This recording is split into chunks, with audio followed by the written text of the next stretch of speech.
Hi friends, I am doctor Sonia और आज हम बात करेंगे HSC टेस्ट के बारे में इन डिटेल। ओके, तो HSC टेस्ट क्या होता है, इसे कब करवाना चाहिए, उसे कैसे करते हैं, क्या उसमें बहुत ज्यादा पेन होता है, क्या उसे हर इनफर्टाइल कपल को करवाना चाहिए और उसके साइड इफेक्ट्स क्या हैं, अगर साइड इफेक्ट्स हैं तो उनसे हमें डील कैसे करना है और उसके बाद क्या इससे प्रेगनेंसी जल्दी होती है और अगर इससे प्रेगनेंसी जल्दी होती है तो ये तो एक्सेलरेशन वाला टेस्ट है, तो उस प्रेगनेंसी के ऊपर एक्सेलरेशन का कोई बैड इफेक्ट तो नहीं है और उसके बाद किन परिस्थितियों में इस HSC टेस्ट को नहीं करवाना चाहिए। इन सभी क्वेश्चंस के घेरे में आज हम बीच में बैठ के सारे क्वेश्चन सॉल्व करेंगे। ओके, तो चलिए वीडियो स्टार्ट करते हैं।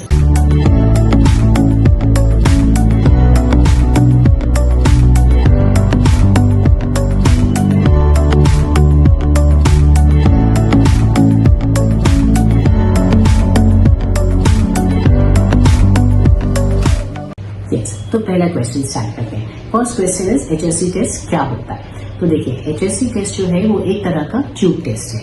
ओके, तो उसके लिए आपको ये पता होना चाहिए कि ट्यूब क्या होती है, यानी कि फैलोपियन ट्यूब क्या होता है। तो देखो, ये होता है यूट्रस। ओके, ये समझ लीजिए ऐसे, this is uterus and these are the two tubes. Okay, तो कुदरती तौर पे एक महिला के अंदर एक गर्भाशय या एक गर्भकोश और 2 ट्यूब्स होती हैं और 2 अंडाशय होते हैं। यहाँ पे आपको अंडाशय दिख रहे होंगे, 2 इस तरह के अंडाशय होते हैं। तो ये जो ट्यूब होती है फैलोपियन ट्यूब, ये यूट्रस और अंडाशय के बीच की कड़ी होती है।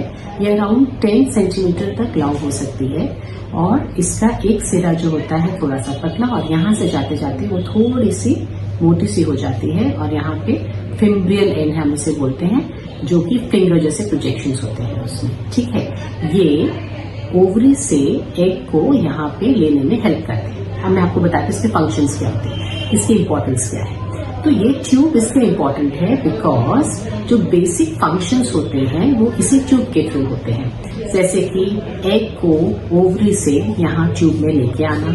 ओके, इसी ट्यूब में जब स्पर्म्स या वीर्याणु या शुक्राणु वो गर्भाशय से इस ट्यूब में लेके आने का काम, एग से मिलवाने के लिए शुक्राणु को यूट्रस से एग तक लेके आने का काम भी ट्यूब ही करती है। तीसरी चीज, फर्टिलाइजेशन का जो प्रोसेस होता है, यानी कि एग और शुक्राणु का मिलन, वो भी इसी ट्यूब के अंदर ही होता है। और उसके बाद इस फर्टिलाइज्ड एग को यहां से यूट्रस तक ले जाना। ठीक है, ये चीज, ये चारों काम जो होते हैं वो ट्यूब करती है। तो इमेजिन कीजिए, ये इतनी इंपॉर्टेंट है कि पूरा फर्टिलाइजेशन प्रोसेस इसी में होता है। अगर इसमें कहीं भी ब्लॉकेज हो जाए, यहाँ पर ब्लॉकेज हो जाए, तो आप सोचिए स्पर्म्स नहीं आ पाएंगे या शुक्राणु नहीं रीच कर पाएंगे एग के लिए। अगर यहाँ ब्लॉकेज हो जाए तो सोचिए कि यहाँ से एग लेना ही मुश्किल हो जाएगा। ठीक है, और अगर दोनों तरफ ब्लॉकेज हो जाए तो क्या हो जाएगा, फर्टिलाइज्ड एग जो है वो यहीं पे रह सकता है या फिर एग और ओवम दोनों ही नहीं आ पाएंगे। ठीक है, वो भी हो सकता है। तो इसलिए HSC टेस्ट से हम क्या करते हैं, यहाँ से डाई डालते हैं और डाई डाल के अगर ये दोनों ट्यूब्स ओपन होती हैं तो वो डाई जो है वो दोनों तरफ से एब्डोमिनल कैविटी यानी कि पेट के अंदर चली जाती है वो डाई। अगर ये दोनों ओपनिंग है तो हम क्या करते हैं, नीचे से डाई डालते हैं और उसी टाइम पे एक्सरे टेक्नीशियन एक्सरे ले लेते हैं, तो हमें पता चल जाता है एक्सरे को देख के कि ट्यूब्स ओपन है या नहीं। तो आपके 2 क्वेश्चन यहाँ पे सॉल्व हो गए कि HSC टेस्ट क्या है और उसे कैसे करते हैं। अगर आपको इसका डिटेल डिस्क्रिप्शन भी चाहिए तो मैंने इसके ऊपर एक और वीडियो बनाया है HSC टेस्ट के ऊपर, आप उसे भी देख सकते हैं। उसका लिंक मैंने डिस्क्रिप्शन बॉक्स में दिया हुआ है। ओके, तो चलते हैं नेक्स्ट क्वेश्चन की तरफ। नेक्स्ट क्वेश्चन, HSC टेस्ट क्या सबको कराना चाहिए?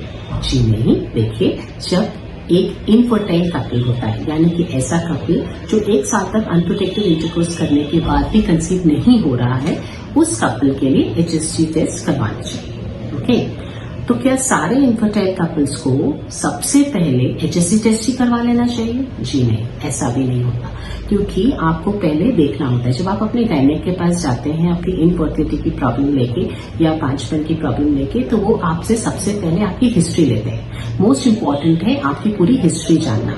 हिस्ट्री में क्या क्या होता है, हिस्ट्री में जैसे कि आपका फैमिली बैकग्राउंड क्या है, आप कितने टाइम से साथ में हैं, आप लोगों को साथ में टाइम, हस्बैंड वाइफ को साथ में रहने का टाइम भी मिल पाता है कि नहीं, क्या उस टाइम पे कुछ दिक्कतें होती हैं या नहीं, इन सभी चीजों की डिटेल हिस्ट्री ली जाती है। इसके बाद हस्बैंड सीमेन एनालिसिस के लिए किया जाता है एंड उसके बाद एक अल्ट्रासाउंड एब्डोमेन पेल्विस जो होता है, अल्ट्रासाउंड के जरिए भी हमें पता चलता है कि यूट्रस और ओवरीज में कुछ और तकलीफ तो नहीं है। उसके बाद हम HSG टेस्ट के लिए पेशेंट को लेते हैं। ओके, तो अब चलते हैं नेक्स्ट क्वेश्चन के ऊपर।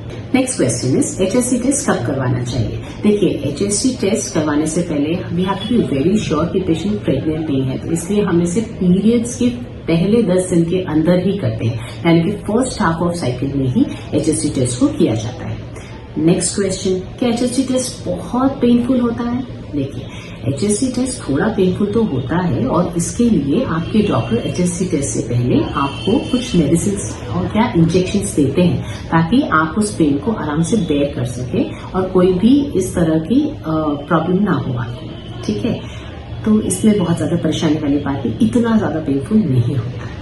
ओके, फिर भी अगर आप चाहें, आप बहुत ज्यादा सेंसिटिव और आपको बहुत डर लग रहा है, तो HSG टेस्ट एनेस्थीसिया में भी किया जाता है।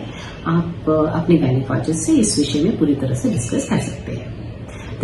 HSG टेस्ट के साइड इफेक्ट्स क्या क्या होते हैं। देखिए, HSG टेस्ट के साइड इफेक्ट्स बहुत रेयर होते हैं, फिर भी किसी किसी को एब्डोमिनल पेट में दर्द हो सकता है अगले 1-8 दिन के लिए, किसी किसी को थोड़ा सा चक्कर आना या थोड़ा सा जस्ट पोस्ट टेस्ट किसी किसी को चक्कर आते हैं या उसको नॉशिया जैसे वोमिटिंग जैसा लग सकता है।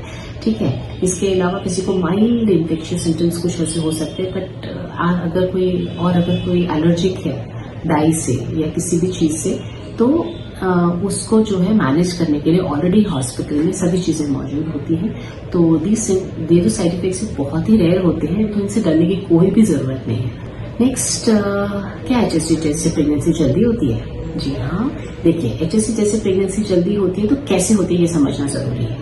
जैसे कि हमने देखा कि ट्यूब एक बहुत ही इंपॉर्टेंट ऑर्गन है, वो एक थिन मस्कुलर स्ट्रक्चर है जो यूट्रस और ओवरी के बीच की कड़ी है और उसके 4 फंक्शंस होते हैं, यानी कि वो एग को ओवरी से लेना, फिर उसके बाद स्पर्म्स या शुक्राणु को एग से मिलाना और उसके बाद फर्टिलाइजेशन के बाद जो फर्टिलाइज्ड एग है उसको यूट्रस तक ले जाना। तो ये सभी फंक्शन अगर ट्यूब करती है, तो इस केस में अगर मान लीजिए ट्यूब में कोई भी ब्लॉकेज है, फ्लिम्सी ब्लॉकेज है, हल्का सा कुछ तो भी म्यूकस ब्लॉकेज कुछ है, तो हम जब नीचे से डाई डालते हैं, जब हम नीचे से डाई फ्लश करते हैं, तो वो जो ब्लॉकेज है वो खुल जाता है एंड बिकॉज वो ब्लॉकेज खुल जाता है, तो इस केस में ट्यूब अपना काम पूरी तरह से अच्छे से कर सकती है एंड प्रेगनेंसी जल्दी होने के चांसेस भी बहुत अच्छे होते हैं। इसलिए कहते हैं कि HSG टेस्ट के बाद अगले 3 मंथ्स में प्रेगनेंसी होने के सबसे ज्यादा चांसेस रहते हैं। ओके, नेक्स्ट, अब बात आती है कि ये तो एक्सरे रेडिएशन वाला टेस्ट है, तो इसका जो रेडिएशन है उसके साइड इफेक्ट्स। देखिए, एक्सरे रेडिएशन जो इसमें यूज होती है वो बहुत ही लो डोज होता है, तो उससे इतना फर्क पड़ता नहीं है। और दूसरी बात, ये जो है फर्स्ट हाफ ऑफ साइकिल में किया जाता है, यानी कि अंडा उत्पत्ति होने के पहले या ओव्यूलेशन के पहले ही ये टेस्ट कर देते हैं। तो ओव्यूलेशन के पहले ही हो गया, तो इसलिए कुछ भी टेंशन वाली बात नहीं होती है कि एक्सरे से बेबी के ऊपर कोई भी इफेक्ट पड़ेगा, इस तरह की कोई भी चीज नहीं होगी। ओके, नेक्स्ट, ट्यूब ब्लॉक है। अगर HSG टेस्ट में ट्यूब ब्लॉक आती है तो नेक्स्ट क्या करना चाहिए। देखिए, अगर HSG टेस्ट में ट्यूब ब्लॉक आ रही है तो हाँ, आजकल बहुत ही अच्छी हिस्ट्रोलैप्रोस्कोपीज या एंडोस्कोपिक सर्जरीज अवेलेबल हैं, जिससे कि आप आराम से HSG टेस्ट में जो ब्लॉक ट्यूब है उन्हें ओपन किया जा सकता है, तो इसमें कोई भी प्रॉब्लम नहीं होनी चाहिए। अब नेक्स्ट क्वेश्चन है कि HSG टेस्ट कब नहीं करवाना चाहिए। देखिए, HSG टेस्ट अगर आपको कोई भी वेजाइनल इन्फेक्शन है तो उस टाइम पे नहीं करवाना चाहिए, बिकॉज इन्फेक्शन स्प्रेड होने का चांस भी होता है। इसके अलावा अगर आपको कोई भी एबनॉर्मल ब्लीडिंग है या वेजाइनल ब्लीडिंग हो रही है तो उस केस में भी HSG टेस्ट नहीं कराना चाहिए। अगर आपको PID की प्रॉब्लम यानी कि पेल्विक इन्फ्लेमेटरी डिजीज या निचले पेट के हिस्से में बहुत ज्यादा दर्द होना या बहुत ज्यादा वाइट डिस्चार्ज होना, इस तरह की कोई तकलीफ है तो भी आपको नहीं करवाना चाहिए। अगर प्रेगनेंसी है तो डेफिनेटली HSG टेस्ट नहीं करवाना चाहिए। और डेफिनेटली ये तो इनफर्टाइल कपल्स के लिए होता है, तो प्रेग्नेंट लेडीज तो आती भी नहीं, बट बाय मिस्टेक भी अगर आप पीरियड मिस कर चुके हैं तो उस टाइम पे HSC टेस्ट नहीं करवाना चाहिए, और इसलिए हम लोग उसे फर्स्ट हाफ ऑफ साइकिल में ही कंप्लीट करते हैं, कभी भी सेकेंड हाफ ऑफ साइकिल में HSC टेस्ट नहीं करते। और इसके अलावा अगर आपको बहुत ज्यादा पेनफुल पीरियड्स होते हैं तो आपको अपने गायनेकोलॉजिस्ट की सलाह लेनी चाहिए। ओके, तो आई थिंक HSC टेस्ट इससे रिलेटेड जितने भी क्वेश्चंस थे सारे क्वेश्चंस को हमने ले लिया एंड आपके सारे डाउट्स क्लियर हो गए होंगे। तो फिर मिलते हैं एक नई वीडियो के साथ, तब तक के लिए गुड बाय।